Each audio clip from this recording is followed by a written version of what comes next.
Now, factorizing algebraic expressions is the exact opposite of expansion, really.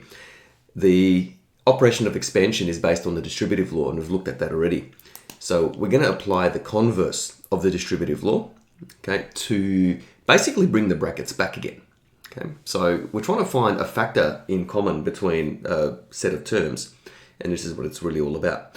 I guess one way to look at it is that expansion and factorization is really about sort of pulling numbers apart and putting them back together again. And the value stays the same, but we express them in different forms for different purposes. So as an example, if we have AB plus AC, the A in both of the terms is really the common factor. Okay, and think of what a factor is. A factor is a number that actually divides a larger number. So AB could represent a number, which the pronumeral A happens to be a factor of. Same thing with AC. We can factorize out the common factor, and the common factor is outside of the brackets, and inside the brackets is basically the remaining product terms. So in this case, AB plus AC, the factor A is taken out because it's the common one, and B and C, so the remaining product terms that are not in common, are then placed in brackets. Now, this can be applied numerically. So if we have, for example, 10 plus 12, now obviously that's the number 22. So think of the number 22 being broken up into the sum of two numbers, 10 plus 12, and then 10 and 12 can be expressed themselves as products of two factors. 10 could be expressed as 2 multiplied by 5. 12 can be expressed as 2 multiplied by 6. Where's the common factor? The common factor is the 2. That means that the 2 could be taken outside of the brackets, and the remaining product terms, so the 5 in the 2 times 5 and the 6 in the 2 times 6 to give you 12 are then placed inside brackets on their own, since they're not common. So really, we factorize an expression by dividing through by the highest common factor. Okay, so in this example, 10 plus 12, the highest common factor happens to be 2, sort of nice and convenient. And then by dividing the 10 and 12 by 2, we end up with the remaining product terms, which then go inside the brackets, okay, as a sum. Let's have a look at some examples. So if you like, at this point, you can pause the video and have a go at some of these for yourself, and then check with the work solution. So first one, 24x squared minus 20xy. Now, when we factorize, it's assumed that it's fully factorized. In other words, we take out the highest common factor. Okay, I might just write this here, HCF, okay? Never forget that. Okay, we don't just take out a common factor, a CF, it must be the highest, okay? Especially if you want to get maximum points, it must be the highest common factor. So 24 and 20, we could take out 2, okay? We could divide both by 2, but there is a higher numerical factor that we could divide the 24 and the 20 by, which is obviously 4. Okay, so we can take out 4 as a common factor, and also look at the pronumerals as well. So x squared, this is x times x, or xx, then you've got xy. So the common factor in terms of the pronumerals is x. Okay, open brackets. And we divide both of these terms by 4x, and we'll see then whatever the quotient is, then goes inside the brackets. So 24x squared divided by 4x would be 6x. Always make sure you sort of check along the way too. 4x times 6x should give us 24x squared, and of course it does. Takeaway, so that's from this subtraction there. 20xy, we're going to divide that by 4x to get the term inside the binomial there. So 20 divided by 4 is 5, and xy divided by x is y. Again, just double check, make sure that you're on the right track with it. 4x multiplied by negative 5y is negative 20xy. And I think we're happy with that. Let's have a look at part B. Now, I guess just on initial sort of observation, you could perhaps expand both of the binomials there, and then collect like terms and and maybe factorize it then. But it might help to note that what is in the brackets is in fact, between both of these terms, the brackets are actually identical. So think of it as 3 times sort of 3 times something minus y times something, and the two somethings are in fact identical to each other. So what I've just underlined here are exactly the same thing. So think of it as 3a minus ya. Okay, well, it doesn't really matter, so the brackets are identical. So we can take out the brackets, in fact, as a common factor. After all, 3 multiplied by x plus 2 is divisible by x plus 2. Y multiplied by x plus 2 is also divisible by x plus 2. So it makes sense that x plus 2 must be a common factor. So what does that leave behind? That leaves behind a 3 and a minus y. And that's it. Very easy. Okay. What about this one? Negative a cubed plus 7a squared. Now there's two ways of doing this. Okay. And it really, you've got to read the question carefully.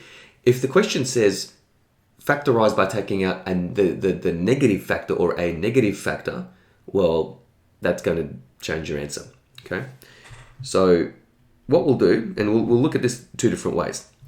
Why don't we take out a positive factor first, then we'll take out a negative factor and we'll see what the difference is. So taking out a positive factor, we can see here that a squared is in fact the common factor between these two terms. So if we take out a squared, what does that leave inside the brackets? So what do I multiply? Actually, another way to think of this, what do I multiply to a squared to give me negative a cubed? And that's obviously negative a. What do I multiply to a squared to give me positive 7a squared? And that's plus 7. So we've taken out a positive factor. Or if we take out a negative factor, we could take out negative a squared. Now there may be reasons why a positive factor or a negative factor is preferred to be taken out as a common factor. It really depends on the situation. But if we take out a negative factor, what do we multiply the negative a squared to give us a cubed? And that's going to be positive a this time. What do I multiply to negative a squared to give us positive 7a squared? A negative times what gives you a positive?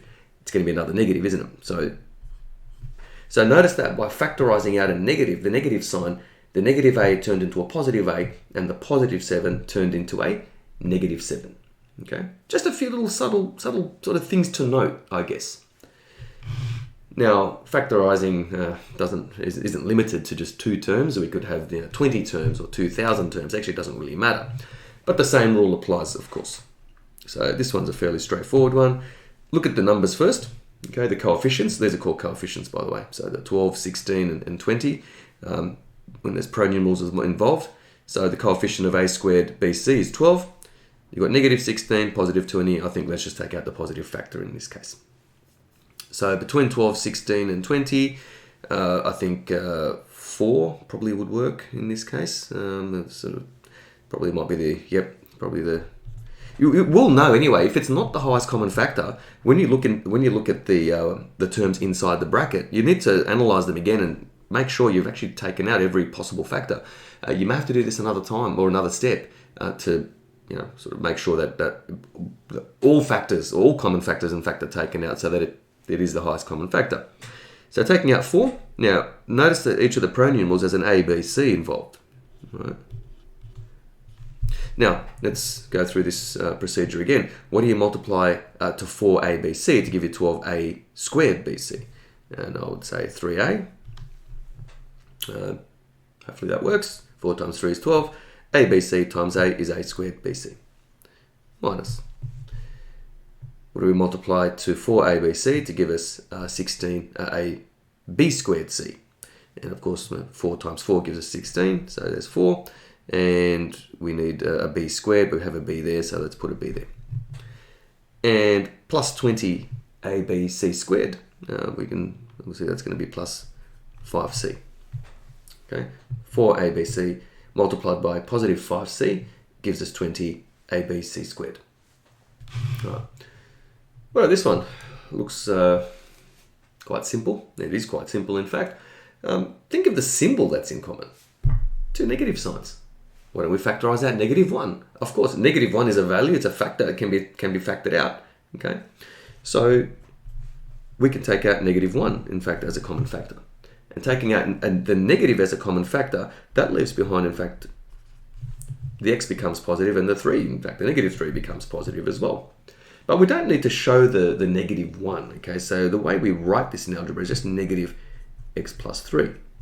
Now, it doesn't look like much has changed, but we have, in fact, made two terms that are negative now into positive terms. And we've taken the negative outside of the brackets, okay? Again, this could be useful later on, okay, for certain types of problems. Now, the last one I thought I'd just throw in there, and this is really a prelude to the next video that I'm going to make, which is on factorizing by grouping in pairs. So I'm not going to ruin it too much. How would you factorize something like this? Now, it doesn't look entirely obvious what to do here. But what you'll notice is that I've got an x here, an x here, and I've got a 2 here and a 2 there.